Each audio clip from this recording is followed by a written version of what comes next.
Falando agora de cabeça mais fria, mais de 24 horas depois da derrota para o Santos no jogo de ida da final do Paulista, eu honestamente acho que é importante a gente olhar para algumas situações que se repetiram no jogo e trocar realmente uma ideia cara a cara aqui sobre o que deu errado e sobre o que precisa dar certo no Palmeiras.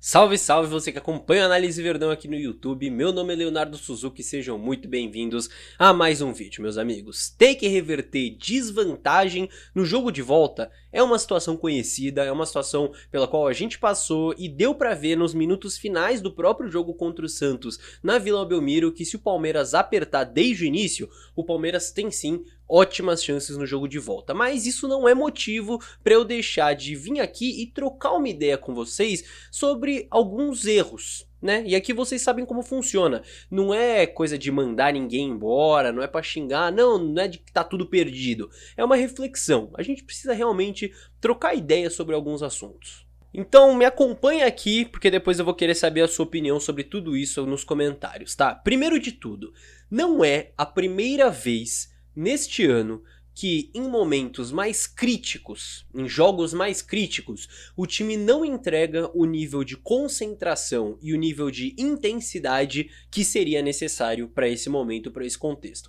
A gente viu isso em outros jogos e a gente viu contra o Santos um time que entrou em campo num ritmo muito abaixo do que a gente imaginava ver para uma final de campeonato e muito abaixo do ritmo que o seu adversário entrou em campo, no caso o Santos, que jogou a vida. Assim como não é a primeira vez neste ano em que algumas referências do Palmeiras não correspondem. Eu vou citar 3 desse jogo contra o Santos, mas poderia até citar mais. O Piquerez, são poucos os jogos bons que ele realmente fez em 2024. Não é um grande início de temporada do Piquerez. Ontem foi mais um jogo em que a gente pensou, pô, esse é um bom jogo pro Piquerez se recuperar, pra voltar a ser aquele Piquerez. Não foi. Zé Rafael também, outra referência do time do Palmeiras, um cara super importante, que não fez um bom jogo. O Rafael Veiga é outro que realmente é difícil entender o que acontece com o Rafael Veiga, tamanha quantidade de erros técnicos no jogo, até em cobrança de escanteio, né? Então são 3 referências técnicas que não correspondem no jogo decisivo e não é a primeira vez que isso acontece num ano, e não tô falando só desses 3, eu posso dar outro exemplo em outro jogo que vai bater nessa mesma tecla. Em certa medida, situações como essa até acontecem e podem ser normais para um elenco que tá há anos com a corda esticada. Então quando eu falo em concentração e intensidade, é claro que você pode falar, pô Léo, mas essa é a única final que o Santos vai jogar em sei lá quanto tempo, a última final que eles jogaram foi aquela Libertadores e tal, e o Palmeiras tá jogando final sempre, beleza. Só que a gente precisa driblar isso de alguma forma. O Palmeiras, ele precisa driblar isso, ele precisa entrar em campo em finais do jeito que o jogo pede, e individualmente, coletivamente, mentalmente, né, o Palmeiras precisa entender como driblar isso é muito importante. Em algum momento, a gente precisa ter aquele Palmeiras confiável, aquele Palmeiras letal de volta. Eu não tô falando que é fácil, mas a gente vai precisar ter. Esse momento vai precisar ser no domingo que vem, se o Palmeiras não quiser passar uma vergonha no Allianz Parque. Agora, isso também não se limita simplesmente ao elenco. O próprio Abel Ferreira já respondeu mais rápido a situações dentro de jogos do que ele tem respondido. Contra o Santos, a gente viu um início de jogo, pelo menos eu vi, numa dificuldade enorme do Palmeiras para encaixar a marcação contra um adversário que tocou bem a bola e aproximou seus jogadores ali para gerar linhas de passe.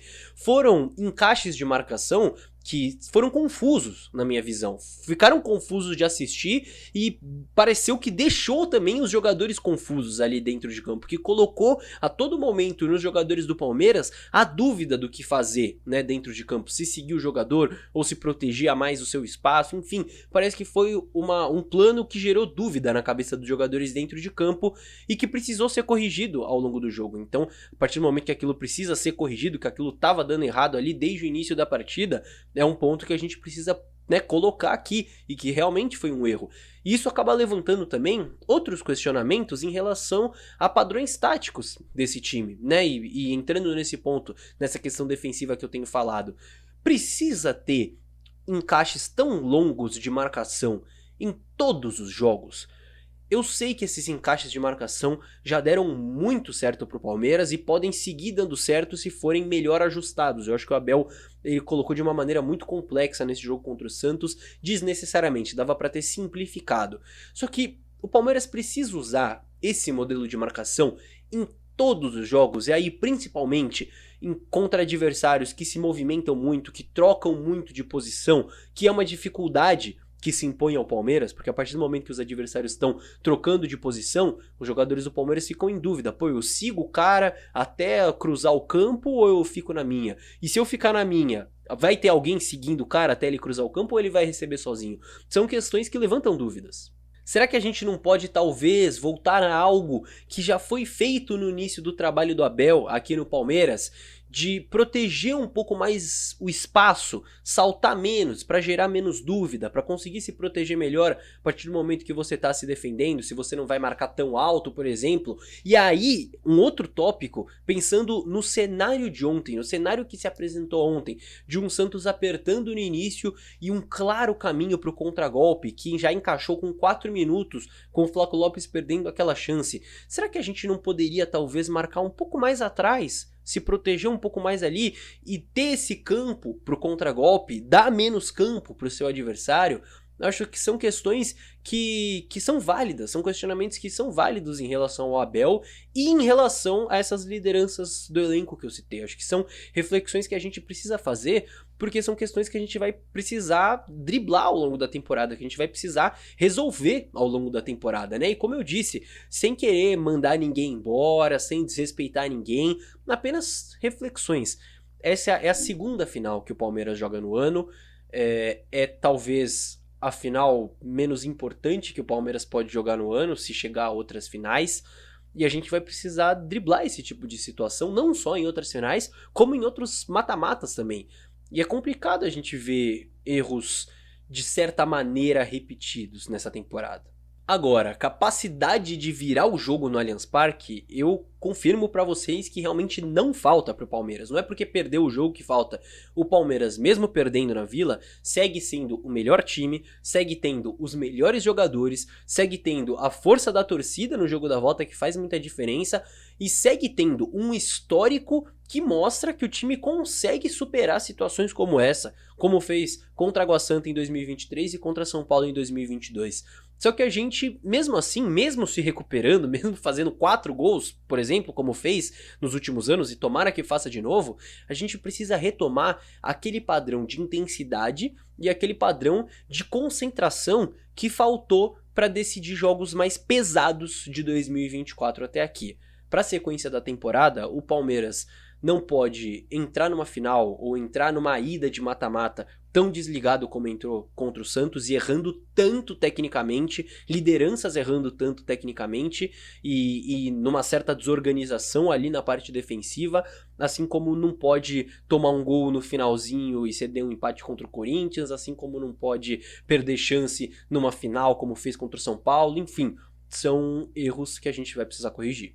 E eu quero saber a sua opinião sobre tudo isso aqui nos comentários. São reflexões que eu tirei desse jogo e que eu achei relevantes trazer aqui pra vocês. Eu sei que muita gente já tá pensando em Libertadores, porque quarta-feira, né, temos aí Libertadores, mas eu achei que valia trazer aqui. Inclusive, como tem muita gente pensando em Libertadores, eu não ia deixar vocês sem vídeo também. Amanhã, que é quarta-feira, né, estou postando esse vídeo na terça, vai ter sim um pré-jogo de Palmeiras e São Lourenço para falar sobre escalação, para falar sobre a importância da partida. E como o jogo é na própria quarta-feira, eu vou postar esse vídeo cedinho aqui no canal, tá? Então, por volta de umas 8 da manhã, eu acho, da quarta-feira, eu já vou estar colocando... Vamos fechar nesse horário, né? Eu já combino aqui com vocês. 8 da manhã dessa quarta-feira, eu já vou postar o pré-jogo de Palmeiras e São Lourenço. Então fiquem ligados, tá? Fiquem ligados que vai ter pré-jogo sim, pra gente falar também de Libertadores. E também te convido, se você ainda não assistiu a análise pós-jogo do jogo contra o Santos, eu te recomendo assistir também, porque aqui eu trouxe algumas reflexões e naquele vídeo eu falei de certa maneira sobre alguns tópicos do vídeo de hoje, mas falando mais sobre o jogo também, mais sobre parte tática, sobre erros ali, do que aconteceu. Foi um vídeo de quase 20 minutos que deu pra abordar bastante coisa, então se você ainda não assistiu, te convido a entrar no canal também e conferir, porque ficou bem legal, apesar do resultado negativo, né? Mas é isso, meus amigos, espero a participação de vocês aqui nos comentários, certo? E também, claro, o seu like e a sua inscrição aqui no canal, né? Chegou até o final do vídeo, não custa nada você deixar o seu likezinho, que é de graça, e se inscrever no canal também para não perder esses próximos conteúdos. Amanhã, quarta-feira, pré-jogo, logo de manhãzinha. Fechou, rapaziada? No mais é isso, muito obrigado pela companhia em mais um vídeo, vejo todos no próximo. Tchau, tchau!